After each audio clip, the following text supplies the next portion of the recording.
The Barbarian Betrayal, Chapters 36 and 37, The Wall and the Storm. Leandra Singh had her professional smile ready when the deputy Diaksh appeared on the monitor. "Prime Minister," Chikij Kaujak said respectfully, bowing her head. "To what do I owe the honor?" "I wish to thank you for keeping the Diaksh focused on the mission at hand," she replied, bowing her head in return. "It would seem your efforts have been successful." "In fact, very little was required on my part," the Konhim smiled. "Jiaj Guyaz may be a passionate warrior, but he is no fool. He understands all too well the dangers of dividing one's forces. In fact, I recall him making a comment regarding Marshal Fujimoto once. He claimed she had gotten lucky in the First War, when she did just that." "She would be the first person to agree with that statement," Leandra chuckled. "Those were desperate times, and we were forced to take risks we would normally avoid at all costs." "I understand," Chikij said. "It seems both our peoples have been in that position many times since we first met." "Indeed," the Prime Minister said thoughtfully. "Deputy Kaujak, the last time we spoke you asked me what happens next, should we successfully defeat our common enemy. There still was no agreement on what to call the Master's evil Ronin, so Leandra stuck with ambiguous language when they came up in conversation. They really needed to address that at some point, after all. They had to call them something." "Yes," the Konhim answered. "Have you given some thought to that?" "I have," Leandra smiled. "In fact, I have been thinking of little else as of late. We both agreed that the current state of affairs cannot continue, which leaves us two options, one being something we both desperately wish to avoid." "War," Chikij Kaujak said softly. Leandra nodded. "Twice now we've fought, and left death and chaos in our wake. Should we do battle a third time? It can end only with a single survivor." She looked unhappy at that admission. "Believe me when I say I have no more love for that choice than you do, but if I am given no other alternative, I will go to war once again to protect those I serve, no matter what my personal feelings may be." The Konhim deputy was silent for some time as she considered those words. "You mentioned two options," she said at last. "So I did," she smiled. "Neither of us wish war, and yet the peace treaties we have in place are little more than band-aids. We could return to the negotiating table to debate and haggle yet again, or we could instead seek something more permanent." Chikij's eyebrows rose at that. "You have my attention, Prime Minister. Just what is it you are suggesting?" She proceeded to lay out her proposal, the Konhim's eyes widening with each point she raised. In the space of 20 minutes, Leandra laid out her proposal. Chikij Kaujak kept her questions brief and on topic until the Prime Minister had finished. "So, what do you think?" she asked. "I think you should not be having this discussion with me," she said finally. "But Jiaj Guyaz. He is Diaksh after all." "He is," she agreed. "But did he not give you full autonomy to act in his stead?" the Tetrarchy leader probed. "Prime Minister, what you are suggesting is a fundamental shift in our relationship," the Konhim chided. "One that will affect both our peoples for centuries. You cannot expect me to do this without even consulting the Diaksh." Leandra sighed. "No, I suppose not, though I worry about his reaction. As you said, he is a man divided. A proposal this radical." "I know," Chikij sighed. "I must consider this, Prime Minister," she said thoughtfully, "and determine how to proceed." "I understand," Leandra nodded. "I have a few of those same concerns on my end as well." "Have you lost your damn mind?" The Prime Minister sighed. "Somehow I knew that would be your reaction, Helene." "I can't imagine why," the Marshal scoffed, "other than the fact it's insane." "Insane?" "Insane would be to leave things as they are without attempting to improve them," Leandra Singh said loftily. "We have a golden opportunity before us, and we dare not waste it." "Forget it," Fujimoto snarled. "You can't trust them. Haven't enough of our people already died, proving that very point?" "And yet you are preparing to launch the biggest assault ever conceived, with the Konhim right at our side," she smirked. "Which only goes to show you just how desperate we are," the Marshal countered. "If I thought we could go it alone, I'd do it in a heartbeat." But we can't, she fired back. And who knows what else is out there? Helene, we are stronger united than we are divided. Helene pointed an accusing finger. This is the reason for all those back-channel conversations with the Deputy Diaksh, she said in sudden realization. Admit it. You've been testing the waters all along. And what if I have been? The Prime Minister snapped. Just what is it you think I do? You may not like politics, but it's what holds the Tetrarchy together, even more so than your military.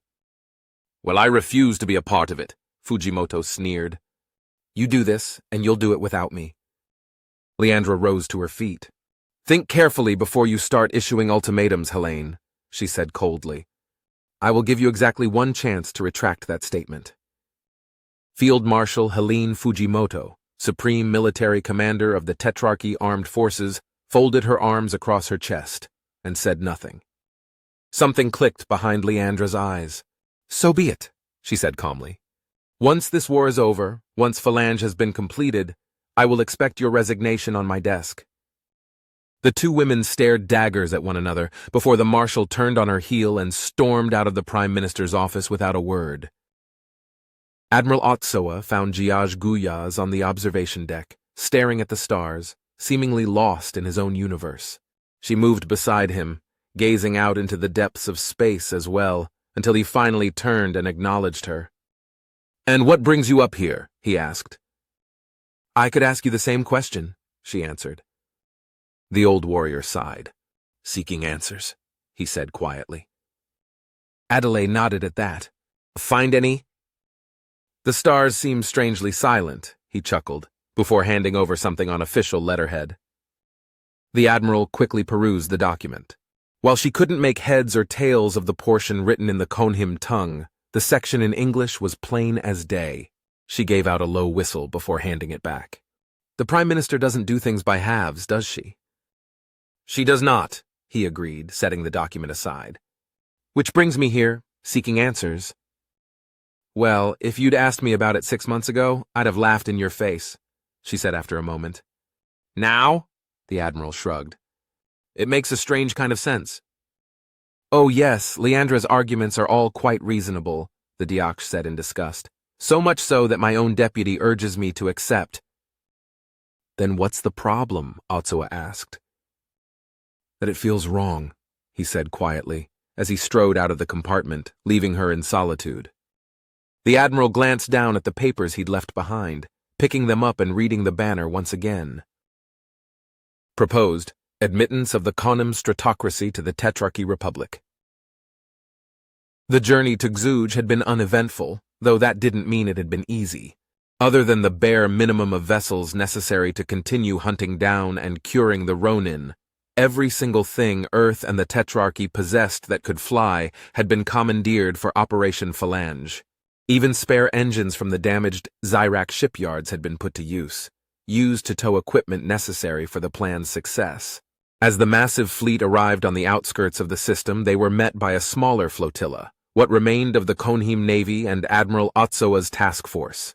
In the history of the Orion Arm, going back almost 20,000 years, there had never been a greater formation assembled. Those most responsible for its creation fervently hoped its like would never be needed again. Fleet Admiral Matavosian, Diaksh Giaj Guyaz, and Admiral Otsoa rigged a three-way call from their respective bridges to make the final preparations. We'll need some time to fully integrate the fleets, the formation commander explained, but I don't want to spend a single moment longer than necessary doing so. It's time to end this once and for all.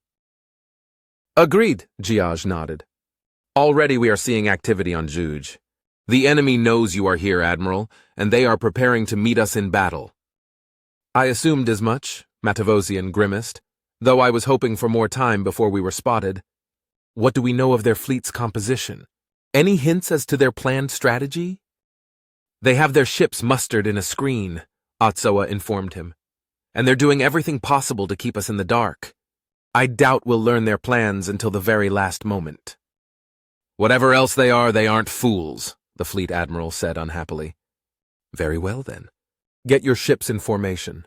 The support vessels are busy disgorging their cargo, and once everything is in place, we make our run. Questions? There were none. As you said, Admiral, it is time and past time to end this, the Konim leader sneered, and I look forward to seeing them expunged from existence. To the hunt, then. Admiral Otsuwa cracked her knuckles. Let's do this, she growled.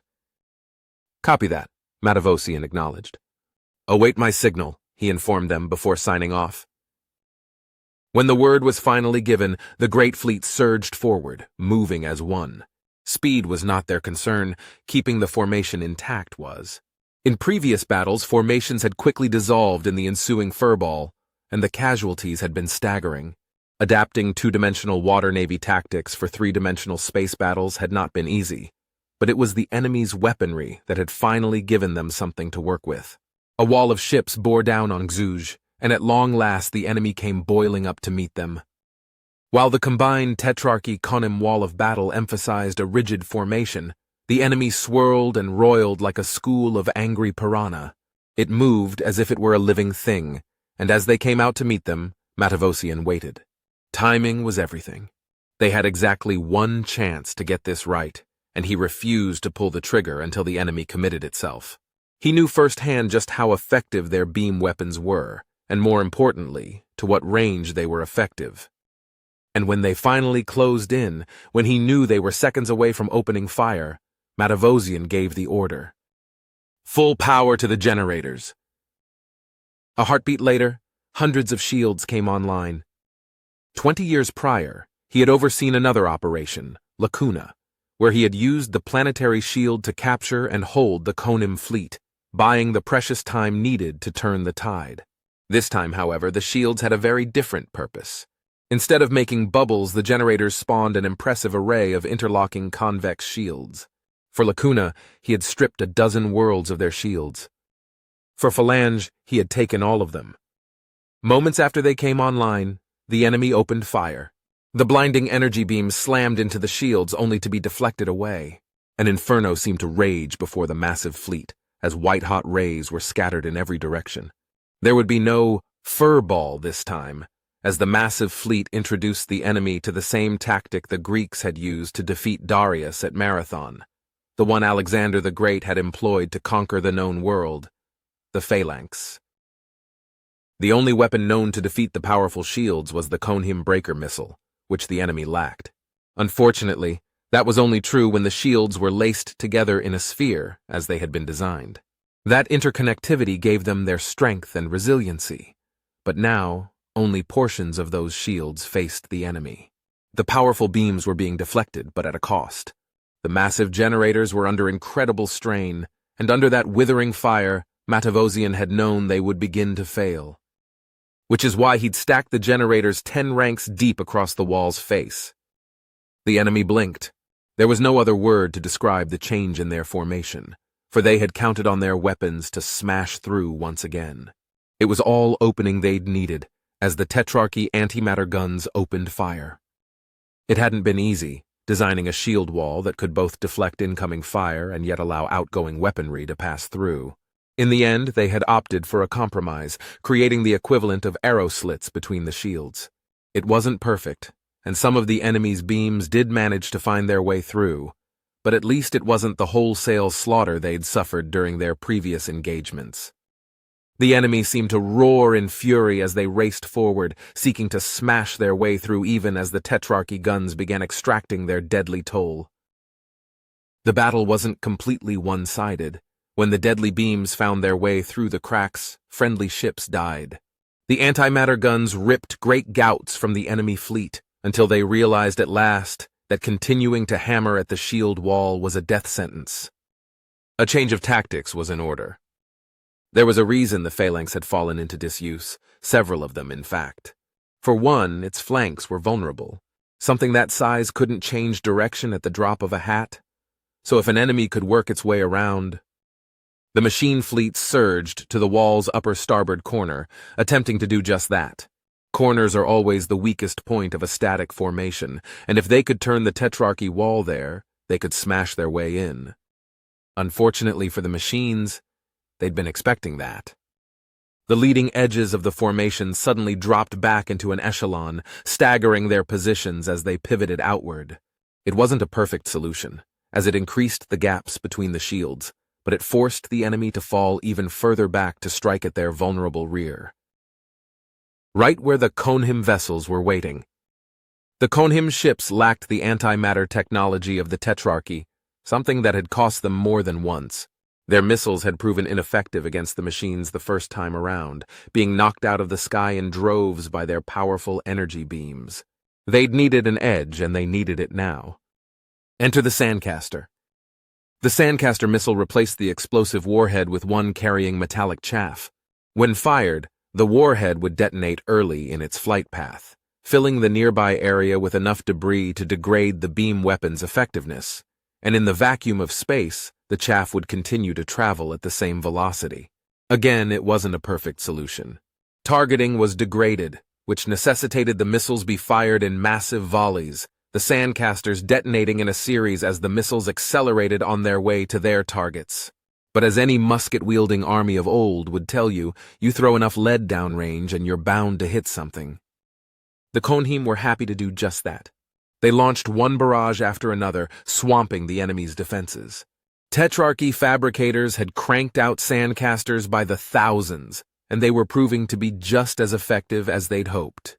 Despite everything the machines threw at them, the Phalanx held, until they finally decided they'd had enough.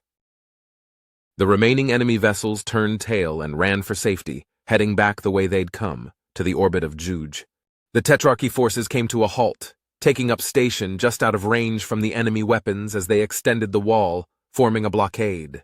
The machines pulled even further back, but this time the Tetrarchy held firm. It was time to recuperate and rearm, to lick their wounds and repair their vessels, and to mourn those lost. But as Admiral Matavosian took stock of what they'd suffered, a thin smile appeared on his face. They'd weathered the first storm far better than he'd expected, but the second battle of Xuj had been mostly defensive in nature. The next battle, he feared, would be a bloody brawl,